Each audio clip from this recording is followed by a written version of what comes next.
Hi everyone, this is Mary Michon at Bensell Greenhouse in Toledo, Ohio, and today we're going to be talking about bonsai. You just got a bonsai and you don't know what to do with it.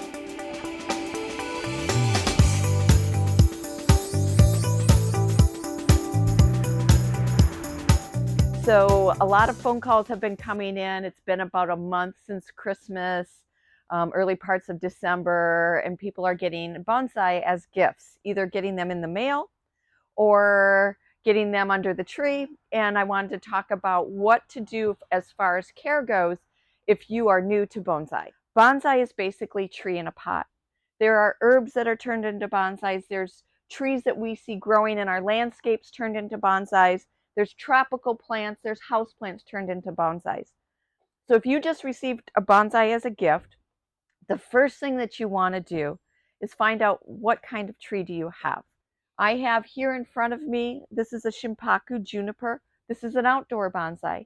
You may have received a Fukian tea, you may have received a Chinese elm, which are on the cusp of getting outdoors, or maybe it's a Japanese maple, a buckeye tree if you're in Ohio, an oak even, all different types of maples. Those are trees that need to be wintered outdoors.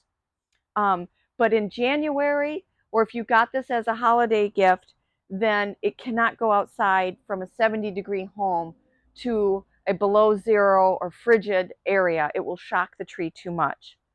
That may also be happening if it was mailed to you in the winter months for holiday gifts. It may also be going into a bit of shock if it's coming out of a greenhouse that was very humid, or if it was shipped from a very warm climate into a very cold climate. Realize that your trees might be going into shock, and they will be telling you so by dropping their leaves. That doesn't mean they're dead. That doesn't mean that they're going to die. It just means that you have to be a little bit more attentive to that type of tree. So for example, this is a bougainvillea, and this guy dropped its leaves about 3 or 4 weeks ago in response to temperatures dropping and lack of sunlight as we move through our winter. It is now popping back up. Sometimes it's just something you have to get used to, and it's going to be beautiful, and it will, over the next month, will fill out with all of its leaves. And if we fertilize it properly, it will start to set blooms in the future. Figure out your watering, figure out where your trees have come from, and make sure that they go into the climates that they need according to where they originate from. And you have to do your best to do that. So you may need additional grow lights. You may need to mist them a little bit more if they're a high humidity loving plant.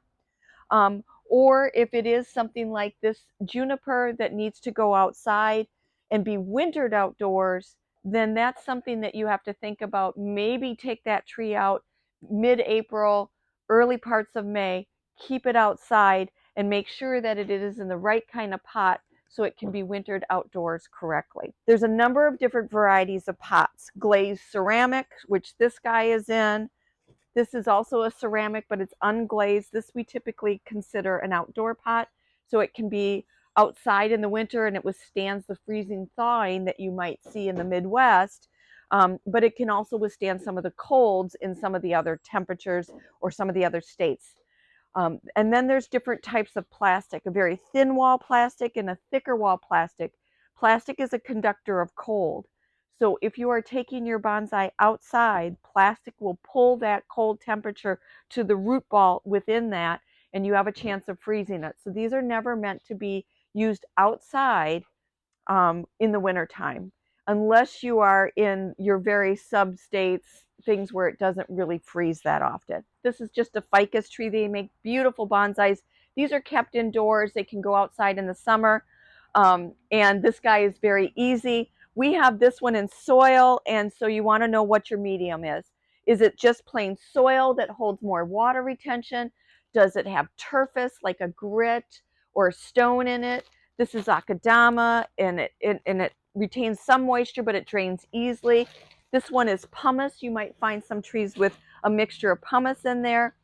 So you want to know what your tree is planted in, so you know what the water requirements are. Hopefully that helps. There's a lot of information online for you, but I just have this video for you so that you can get that plant so that it acclimates to your home if it is new to you, and you just can keep it growing and wait to prune on it.